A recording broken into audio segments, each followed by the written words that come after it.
Okay. Hello, folks, everybody who's out there. I can see your names and where you're from flickering on the bottom of my screen. Here we are again. It is Thursday morning. It is 10 o'clock Eastern Standard or Daylight Savings Time. I'm never very good at that. Whatever it is, it's 10 o'clock.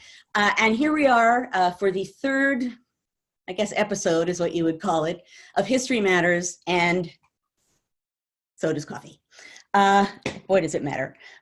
You know, any of my students in any of my seminars at Yale can tell you that I am never without a cup of coffee.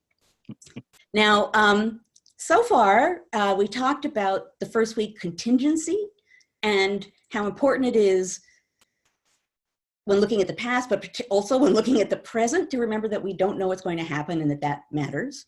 We've looked at the power of emotion in politics and how that has shaped politics in the past and how we need to be aware of the ways in which that shapes politics today. Today, we are looking at, and if you've looked at the document that's posted online, this will not be a surprise. We're looking at the gag rule. The title I gave to today's session is Fouled Foundations. Now, before we plunge in, I want to let Matt appear and offer rules for everybody asking questions. For those of you who haven't been here before, I'm going to talk about the document and what it suggests about the past. I'm going to talk a little bit about what it suggests about the present, and then we will open things up and you guys can ask questions. But Matt, I'll turn it over to you. Thanks, Joanne. So a couple quick reminders. If you're just joining us, always putting in where you're from in the chat is a wonderful addition. We like to see where people are from. If you don't, that's entirely up to you. If you have a question at any point, please feel free to put it in the Q&A. As Joanne mentioned, what we do here is Joanne talks for a little bit about a document that she found really interesting, and then we open it up for Q&A. And what I do is I try to pick questions from the Q&A that are relevant and germane to what we're doing. And some that aren't. So if you have just an interesting question just for Joanne that has nothing to do with what we're talking about, that's also okay too. Like, for instance, what's on her mug? That's a popular question, which we've done the last 2 weeks. So, it's coming. You're in suspense. It's not coming yet. Okay. Yes, we like to hold people in suspense for that. Otherwise, I am your moderator for the day, and I will turn it over to Joanne, and I will quickly and quietly hide my face so everybody can focus on Joanne. Okay. So, well, thank go you. right ahead. Thank you, Matt. Okay, so the gag rule. There are going to be a number of ways in which I think it connects to the present, but I'll come to that at the end. For now, let me talk a little bit about the background of what was going on with the gag rule.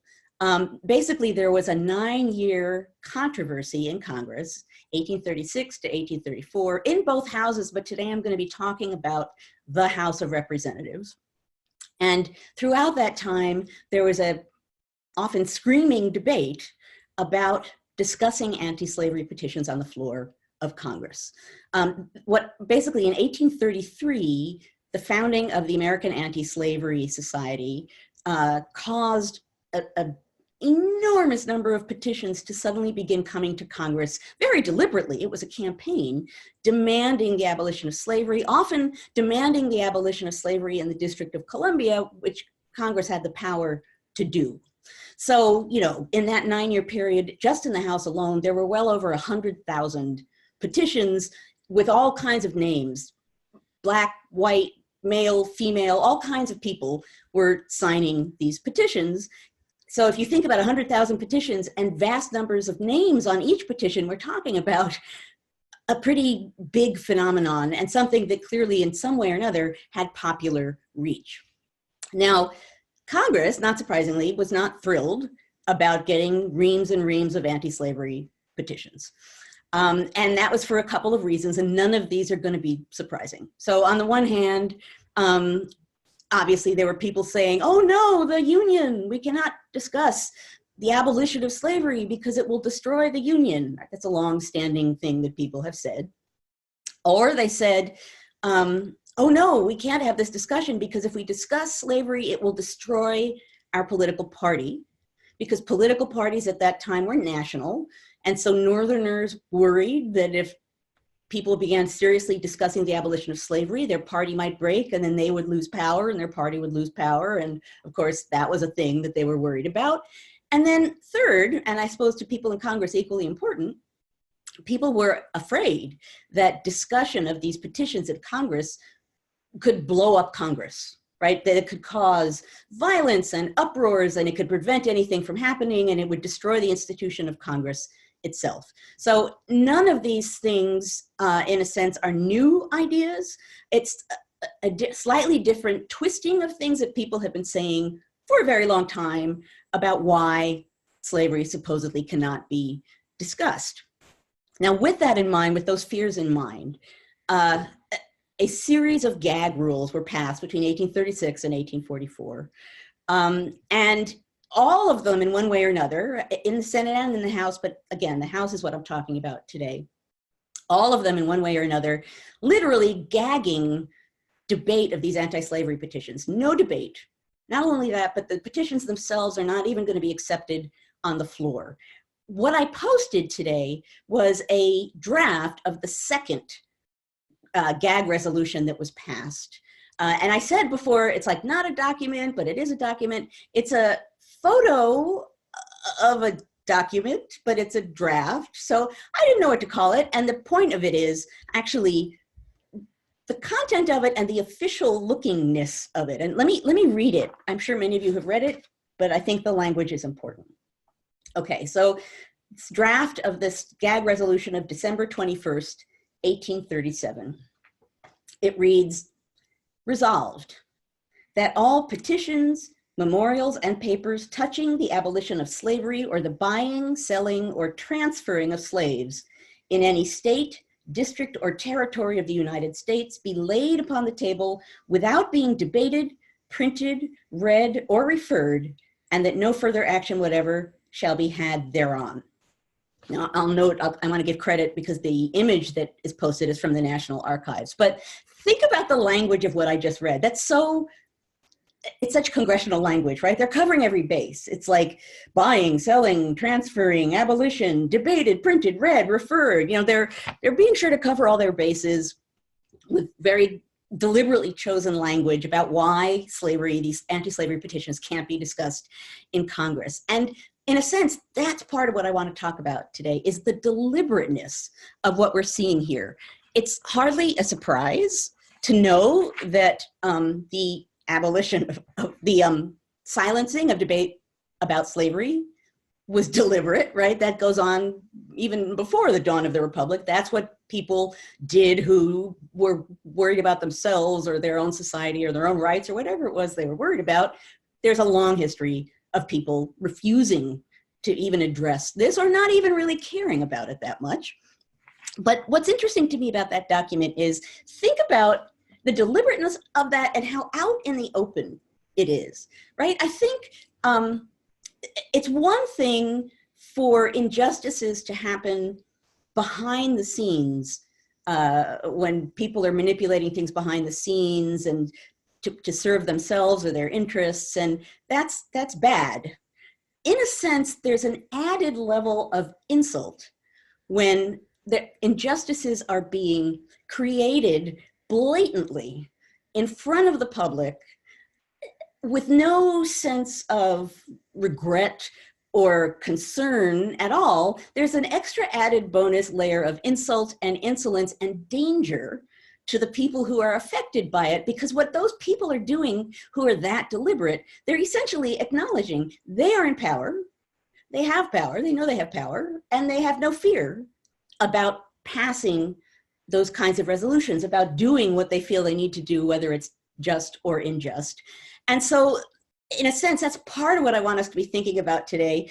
It's not a surprise that they're deliberately suppressing discussion of slavery, but I think it's worth thinking about what it means that it was that deliberate and open, and that they were almost proud of the way in which they were preserving the Union and preserving their parties and preserving Congress. Now, I want to mention part of what happened during the debate, partly because I get to talk about John Quincy Adams, who's such an interesting guy. John Quincy Adams notably after his presidency, goes back to Congress, not to the Senate, but to the House, which is notable. And although he doesn't enter Congress as a sort of strident abolitionist, he's anti-slavery, but he comes to Congress not assuming that's going to be a major issue. But what he sees when he's in Congress is partly how actively the Southerners are trying to silence debate about it, and in a way more pressing to him the fact that Americans' right of petition, right, Bill of Rights, First Amendment, Americans have the right to petition their government, that's being blatantly violated, and that offends him.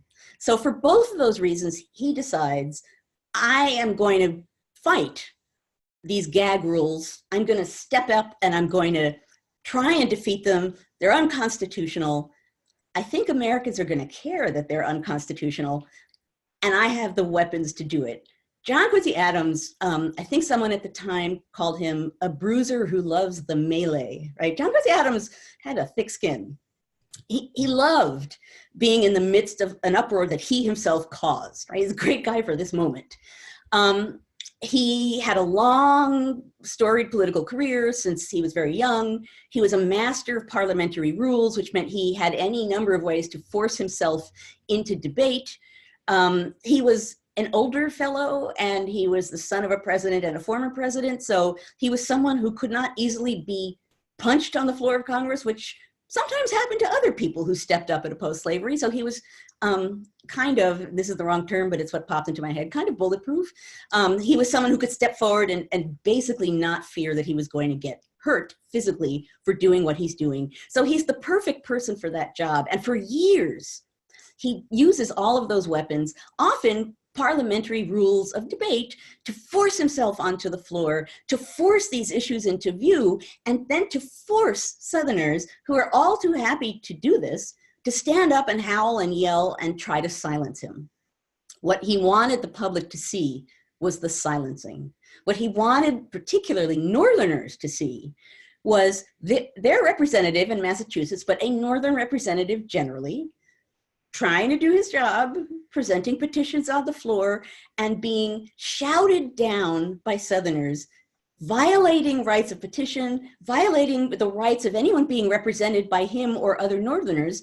Basically, Southerners were violating any number of basic constitutional rights, and he wanted Northerners to see that because he assumed people in the North might not care that much about slavery, but boy, are they going to care about their own rights being violated.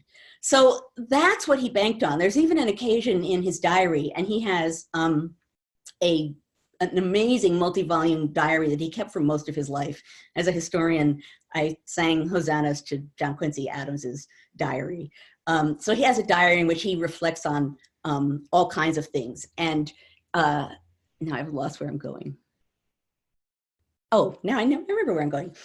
He says in his diary, I want the press, I want to be sure the newspapers cover this. But what's really important for the press to get is the attempt to silence me. More than my words, I want the public to see these Southerners trying to shout me down. And I have to offer just an example of this. He enjoyed it, right? And there are multiple instances of him working his way into the debate, violating orders, doing things that he shouldn't do, trying to raise a fuss. And then when all of these Southerners jump to their feet and begin howling, he's laughing, right? It's like, thank you very much. That's what I was trying to do, and now you're giving it to me. He's quite a character. He was a good man to have on the floor of the House in that moment. So this is the aim of the Southerners and Northerners who are like-minded, is to not have this discussed. This is the aim of John Quincy Adams and other like-minded people, is to be sure that even if the petitions aren't discussed, that their stifling is a continued problem raised before the public again and again to remind Northerners explicitly that their own personal rights are being violated. And this caused, not surprisingly, constant uproars in Congress, again and again and again. Looking over the long haul, when you look at the first half of the 19th century, and let's even just say just the House of Representatives, there are two moments in time that are more violent, physically violent, than any other. One of them you would expect, which is the few years leading up to the Civil War. The other is the years of the gag rule debate, right? So despite the fact that these Southerners thought, you know, this will shove things out of the way, this will make things easier on Congress, and it'll protect the Union, and our parties will be still united, it kind of ends up doing the opposite. It causes an uproar in the North. Northerners begin to petition on their violation of their rights, in addition to whatever petitioning is happening about slavery. It causes an enormous fuss, a kind of public stink, and in the end, the rule is repealed, partly because Southerners realize what they had hoped was a silencing mechanism, a gag, was not gagging things in the way that they wanted it to do it, right? It was an unforeseen outcome on their part. So although they were trying to bake something into the rules of order in the House of Representatives, they didn't foresee what the outcome was. It didn't end up doing what they wanted it to do, and thus Congress ultimately pulls back that rule. Now, 2 or 3 things I want to point out that'll lead me into the next part of the discussion. Number one, I've said a few times, but I'll mention it again here. You can see, again, not a surprise, but you can see the protection of slavery being baked in to rules of order and the working of Congress, right? It's baked into the Constitution. This is baking the protection of slavery into institutions of government in real time, blatantly, right? There's a level of deliberateness and openness here that's worth stating. And the unforeseen consequences are worth noting as well. It was a precedent seemingly being set for reasons that were unjust, but that these Southerners had no fear about putting forward, but they couldn't predict the outcome because the public mattered. The public response mattered, which is something vital to remember. I'm going to come back to that.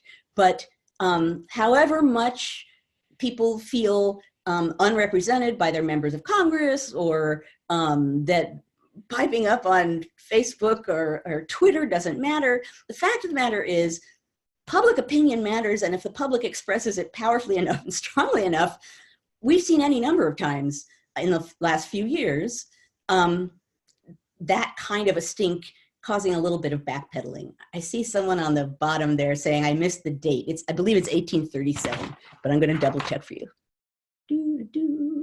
Yes, 1837, December 1837. Okay, so now I want to segue to today before I open things up to questions. We are obviously at a moment when all kinds of precedents are being set, when rules and standards in one way or another are being violated on pretty much a daily basis, which is one of the many ways in which this is a fraught, tense time, right? The unpredictability of it and the fact that we don't know what's coming next makes this, among other reasons, a scary moment. But I think it's vital to remember the fact that even as we're watching potentially these rules and violations be enacted, we're also potentially looking at precedents being set and maybe baked in. This is my larger point, is that we need to watch what's happening. We shouldn't just say, huh, oh well, I don't like that, right? That seems unconstitutional. We need to watch what's happening. We need to be alert to what's happening. And if we don't like what's happening, we should pipe up, right? I know, who knows what the response would be among members of Congress, but there are any number of other ways in which Americans can group together and pipe up and let it be known that they object, right? Watch what's happening, be alert to what's happening. We don't know the circumstances, the outcome of those acts, but they matter, right? Things might be being baked in to our system of government in a way that we aren't thinking about the outcome. Maybe others are, I don't know. But again, kind of like contingency, it's important to remember when thinking about the present that because history is contingent and everything in the present is contingent as well, it's dangerous for us to assume that everything's going to be okay because we don't know that. And it's dangerous of us to assume that nothing's going to be okay and we're defeated, because we don't know that either, right? So in the same way as during the first week we did this, I argued that the importance of contingency, you need to have contingency right in front of you because it's a reminder that we don't know what's going to happen next. And so we should be alert and pipe up and take action and not assume it's all great or it's all bad. We don't know, and that matters. This is another instance of that, right? We might be seeing things get baked in to our systems of government in ways, I'm gonna need more coffee, in ways that we're seeing and maybe not fully processing, in ways that might have unforeseen outcomes. But the fact of the matter is we need to be alert to what's going on. We need to think about what's happening. I guess that was also part of what I said when I talked about the power of emotions in politics, right? That you need to step back and think about the powerful emotions you're having in response to things that are happening and think about where they're coming from. And is someone trying to get you riled up, right? That's the role of propaganda. Is someone trying to make you have that reaction? And what does that mean? So in a way, again and again and again, I'm kind of coming back to the same point, which is alert, be alert, watch what's happening, think about it, and then use some of these tools, and there are going to be more tools and insights that I'm going to be offering in weeks ahead. Use them to help you form questions and to help you think about what you need to be alert about at this really eventful moment in time. Okay, I think that's all I wanted to say. I think I now need more coffee. And I think I shall open things up for questions. Thanks, Joanne. That's fantastic. That was wonderful. Yes, just a quick reminder, go ahead and populate your questions in the Q&A, and we'll get to as many as we can. And I think we will go about 20 minutes or so, if that's okay with you, Joanne. Sure. Go about the same amount of time as we did last week. Some of these are, what's that? First thing, because I'm going to forget it, the mug. Okay. The mug. It is a cute mug, but the title of today's session was Foul Foundations. It's a broken mug. And well played. I've been saving the stupid piece forever because I somehow think I'm going to paste it back on, and for years I haven't. This was the best I could do as far as foul foundations. I think it works. So anyway. Very much. I love it. So there's lots of questions that are pretty specific here today. So if these fall outside anything that you wanted to talk about today, just feel free to tell me, and we'll look into them and try to get back to the person who asked them. So I love that. I'm gonna our friend Kevin Klein, our Twitter buddy, it asks a great question, and I don't know if you can answer it, but I think it's a fantastic question. So he says he loves the description of John Quincy Adams as the bruiser who loved the melee. And he said, with that in mind, is there evidence, or do you have a feeling that he would have in some ways welcomed the coming war as a necessary evil? Interesting. I think in his diary, he talks about the fact that violence is possible. I mean, this gets us back to contingency, right? In 1844, people pretty much aren't saying, well, I know it's a civil war coming, only 20 years and we're going to be there. I do think he could see the possibility for violence. He does talk about the fact in his diary and to his constituents that the Southerners, and I think his language is marching in a solid sort of group of people united in cause, are dangerous and are pushing things to a point that's dangerous. But did he explicitly say, I expect a civil war? I think people were afraid of it.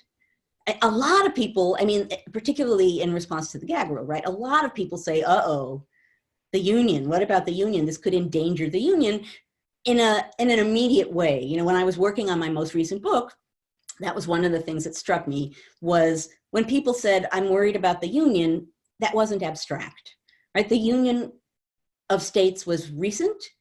They weren't talking about the nation. They were talking about the actual Union, right? The fact that states had agreed to be together and that could come apart. So there was in a sense, more of a willingness to acknowledge the possibility of disunion and I suppose civil warfare, because there was more of an assumption that the union could be disassembled in a way that we don't assume today.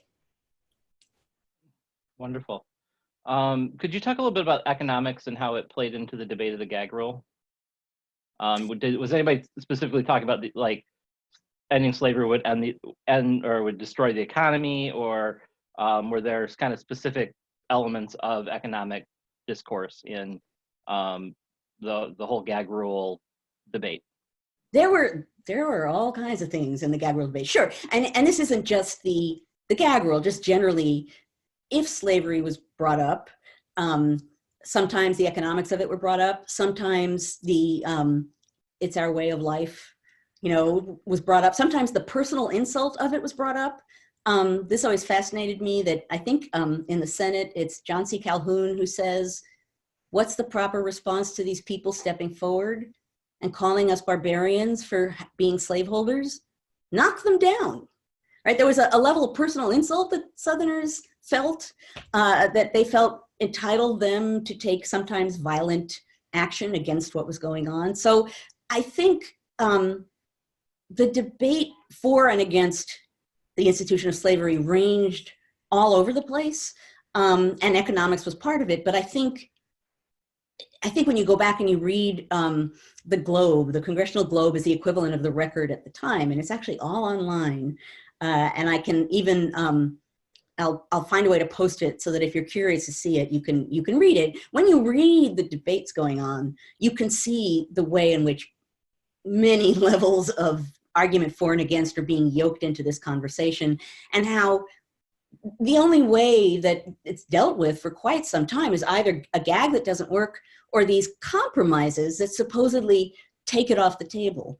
So basically it's not being dealt with, it's being foisted off to the side again and again, and members of the public, in addition to some members of Congress, but really importantly, people in the public, men and women and Black and white people, are stepping forward and demanding action. And in the end, that has a vital impact.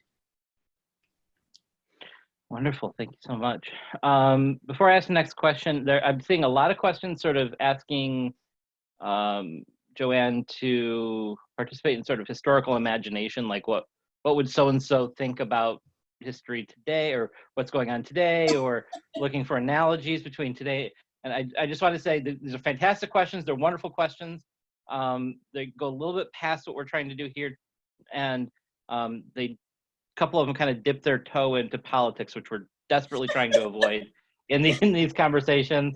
We're trying to stick to history and historical data. So my apologies if we don't get to your questions. Let me address that for sort of are about today. Go ahead. I want to address that for 1 second, because I get asked that obviously all the time. Right.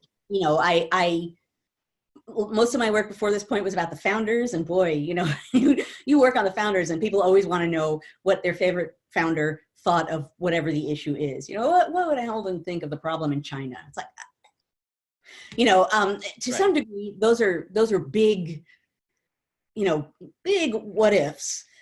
I always joke that, if a founder or one of these antebellum congressmen came back to the present, their immediate response, I might have even said this on here before, their immediate response would be, oh my gosh, there are metal things in the sky. What is the noise in the road? What is the talking box? That electricity, garbage disposals, they would be far too interested in too many other things for them to be cautiously reasoning processes of government. So in that kind of silly way, it's a question that doesn't work. But in a more immediate way, I don't think it's useful to use the founders that way, right? This is a thing I teach my students all the time, that if you want a founder to say something that will serve your cause, you can always yoke their words to do that, right? And I always tell my students, the curse of studying these words is that forever after, when anyone steps up for any reason to make any kind of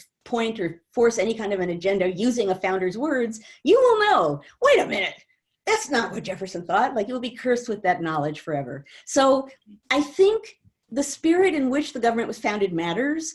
I think the processes embedded in the Constitution really matter, and that's what they thought mattered the most. But I tend to shy away from questions about what people in the past would think about the present because they're so hedged in with problems in computing that. Yeah, absolutely. Thanks so much for clarifying that. Let's go with a lighter question. This is a great question and one I know you've been expecting. The question is, are those presidential Pez dispensers behind you? Yes. Yes. Yes. Let's see if I can get it without falling over. I can't. Now I break my picture in my house. Okay. Yes. I couldn't believe I bought this because I couldn't believe that someone had thought that this was a good thing to do. It's the first 5 presidents in Pez form. I think I bought it at Monticello, and I got so stupidly excited about the fact that it exists that all these other people went over and bought it too. I put that there. I put that there partly because I have a lot of things, bizarre history-minded things. I have more in my office at Yale. I have a good number here. We do such strange things in the way that we think about history generally, but in particular the founders. We do such strange things with them always that I kind of like to have these reminders around to think about the fact that, boy, do we warp and do strange things with history and historical figures in the present, sometimes to the point of it being really ridiculous, and laughing is always good, which is part of why I have those stupid Pez dispensers. But yes, indeed, thank you for noticing. The first couple weeks, I guess, maybe the first week, Benjamin Franklin was back there. Yep. Presidential Pez dispensers. Now we have to find something else to I have not for people to look for. Lot of love for John Quincy Adams in these questions. So I'm gonna, Christy asked a question, can you recommend a good biography of John Quincy Adams? Oh, well, there are a lot of them. There's one, it's not a biography, but now I'm gonna forget the title. I'm gonna have to give you the title. So I always say that I'm a historian because I'm bad at dates and titles of books, which is very true. I remember primary documents really, really well. But I forget a lot of other things. There's a book that's not a biography of Adams, but I think it's called Arguing About Slavery. It's a kind of a popular history. It's not a scholarly work, but what it did for me was using the congressional record, recreate the debate over slavery in a way that made the debate over slavery gripping reading, right? Which is not something when I was writing my book that I thought was possible to do. Can you really make a debate, interesting to read? I think the fellow's name is Miller. Oh, I see, William Miller, Arguing About Slavery. Yeah, that is indeed the book. Like I said, not a scholarly work, but a revealing work. And what I'll do is, and Matt, remind me, I'll put up a little, actually, maybe I should do this every week. I'll put up a little bibliography, the same place where the document is, so that if you want to learn more about Adams or about this debate, why didn't I think of that before? I'm figuring this out. We're learning as we go. Exactly, and we're learning as we go. I will post some kind of reading list so that you can turn to that as well. Excellent.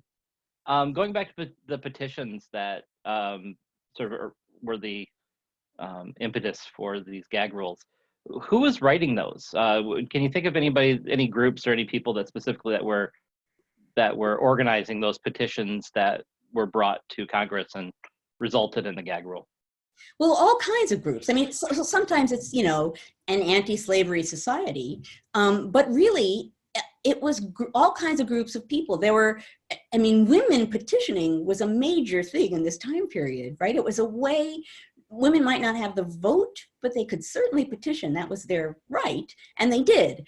And that in and of itself, I'm going to try and put this all in my brain. There's a book about women petitioning in this time period too, that I will add to the bibliography, and not just white people, right?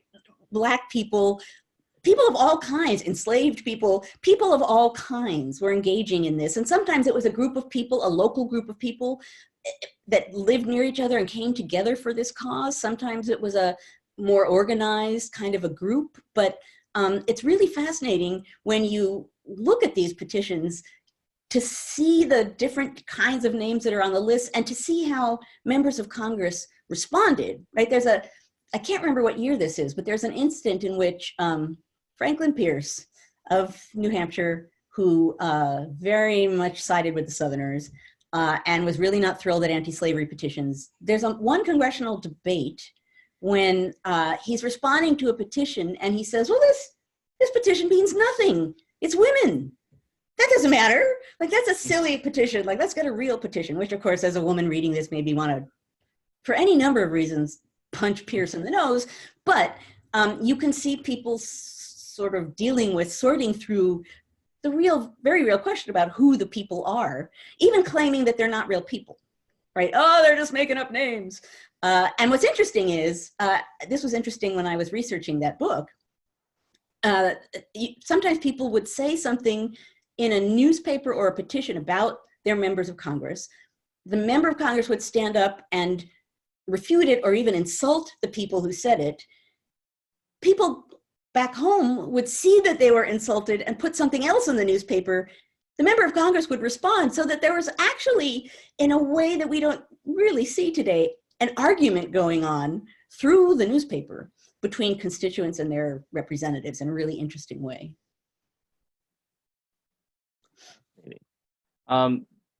This is a pretty specific question, so if you don't know the answer, that's totally fine. Do we know who drafted the second gag rule, the document we use today? Was it a man or a committee, or was it part of a broader strategy? Do you have any sense of that? And if not, that's, like I said, I know it's a really specific question. I just thought it was interesting. No, and I can't specifically answer that because it's under different circumstances every time. Sometimes, like on one occasion, a group of outraged Southerners stormed off the floor and then met as a group and drafted a rule and then came back and said, here, and it was accepted. Because I think there's actually someone who says at the time, well, I didn't like it, but we kind of had to accept it because if we talked about it, it was going to be a bad thing. So I think it was groups or individuals, sometimes a group and then an individual would draft it. It varied. I can't remember specifically with the second draft here, the second rule, who did it. No, but that's really helpful because I think one of the things that you've talked about here, especially over the course of all the weeks, is how human the enterprise really is. And this idea that there was something that happened, they left the floor, grouped together, and formulated an immediate response is really powerful. Well, the human component, it sounds like the most obvious thing in the world, but it's not, and I know I said this before, it's not something we think about, particularly in the realm of high politics. It's like debates and it's policy and it's ideology, blah, blah, blah. And it's happening somewhere up here. And of course, the human dynamic is what makes it go or not go, and what shows you the landscape of possibilities for the people engaged in that process. I actually even have a little tiny example of what one of these, talking about the human dynamic, what one of these moments when the Southerners express outrage at a petition, what it sounded like. There's someone who hears, actually abolitionist Theodore Dwight Weld, hears that John Quincy Adams is going to make a fuss about anti-slavery petitions, and he goes to the House deliberately to see what that looks like. And he says, such a scene I never witnessed. He's writing home to his wife and sister-in-law. He describes scores of slaveholders jumping to their feet, shouting points of order, every now and then screaming at the top of their lungs, "That is false. I demand, Mr. Speaker, that you put him down. What, are we to sit here and endure such insults?" A bunch of Southerners, hoping to really intimidate Adams, go to his chair and circle it, right, with glowering and threatening words and expressions on their face. And Adams, who is not easily scared, basically says, "I see where the shoe pinches, Mr. Speaker. It's going to pinch a lot more before I'm done." And ultimately, it became such an uproar that when you look at the congressional record, the reporters can't hear a word. So that's just one little moment in time of what we're talking about here. It's actually a good lead into the next question, because in some ways, somebody remarked that John Quincy Adams was sort of deliberately inflammatory. Mhm. And you know, he used it as a tactic, and he used it, and as you said, he wasn't scared of anything, so he was able to use that. Did he learn anything from? Was it a tactic he was taking from anybody, and specifically this person, Gloria asked the question: isn't that Jefferson's fire bell? So is he emulating sort of tactics that he's seen in the past, given sort of his stature as being in the public eye literally his whole life? Well, that's definitely wasn't Jefferson's strategy. Okay. I think, I mean, he's not the guy who's going to be causing uproar. But what's interesting, when you look at the people who were blatant abolitionists in Congress, obviously that was a risky stance to take, and physically as well as any other way. And what I did discover as far as strategy or technique is that maybe not everyone, but many abolitionists had a very deliberate approach to what they were doing that they thought strategically put them in an advantage. So Adams is like the causing an uproar, you know, using the rules to cause that uproar kind of guy. There's another guy, John Parker Hale, also from New Hampshire. He uses humor. He has a brilliant way, you know, Southerners will like scream outrage about something, and somehow Hale had this way of like saying just the sort of humorous thing that would break people into laughter, and then this outraged Southerner kind of deflated before their eyes and didn't want to be laughed at. Joshua Giddings of Ohio, he used physical aggression to stand up to these Southerners. He deliberately provoked them, did things that he knew was going to outrage them. In my book, I call him an abolitionist toreador, because kind of like Adams, he would do things knowing that some Southerner was going to run at him with a cane. He would dodge it, and then he would essentially say to the American public, ladies and gentlemen, I give you the barbaric South. So the South played into this, but I think you really, for your own safety, as well as any number of other reasons, had to have a strategy. And this very much, Adams was not just doing it because he was upset. It was very much a deliberate strategy. That's wonderful. So I have one final question, but before I do, I want to put a shameless plug in here, which is, if you like this conversation, if you like conversations like this, please join National Council for History Education. This is the kind of stuff we're trying to do. We're trying to bring you interesting and thoughtful, thought-provoking kind of presentations and interactions that you can have with people you love.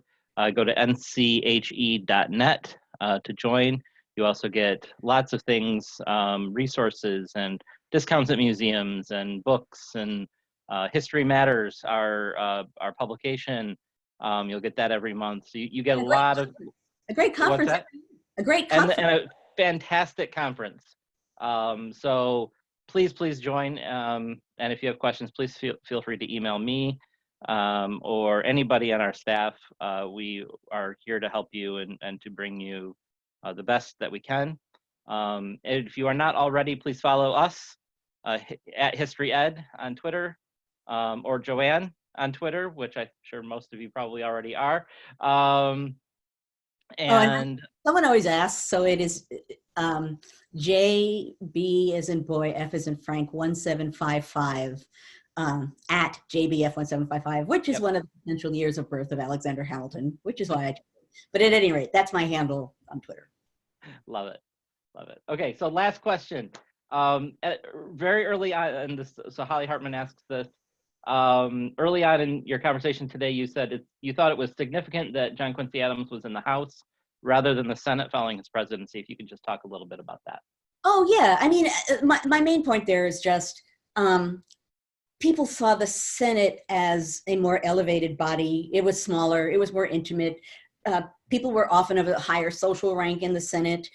Presidential contenders were seen as being more often than not from the Senate as opposed to the House. The House was kind of rough and ready and rambunctious, and there was a wider diversity of kinds of people in the House, socially speaking. So Adams didn't play up, well, I was president, so I shall go to the Senate. He went to the House instead, which in and of itself, to the same degree that, today it's hard to imagine a president going back to Congress, he did that, and then he went to the House. He was someone who wanted to have an impact. I guess you could say that that's true throughout his career. He didn't always manage that really well, but that's what he wanted.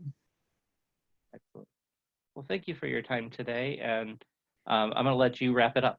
Yeah, I want to say, first of all, thank everyone for coming. And I hope, as I said in the little teaser that we put out a couple days ago, I hope you will come back. I hope you will tell your friends. Part of what I'm trying to do here is talk to teachers and students and the public and historians all at the same time. We'll see if I manage it. But what I'm trying to do is by using primary documents, talking about how we think about history and relating that to the present, I think anyone can use that meshing of messages and ideas. So that's what I'm trying to do. So the more that you can help people come and join us, the more people I hope can start thinking about the present moment in what I see are useful ways. Next week, very different kind of artifact. Also one, not surprising, one that I love. I don't even remember precisely what I named. I think I said something like the highs and lows or pros and cons of diaries. I can't remember. At any rate, that's what we're going to talk about next week. And we'll be talking about what you see and what you don't see in sources like that and what that means. So in the meantime, everybody stay safe, please. And I hope to see a lot of you next week.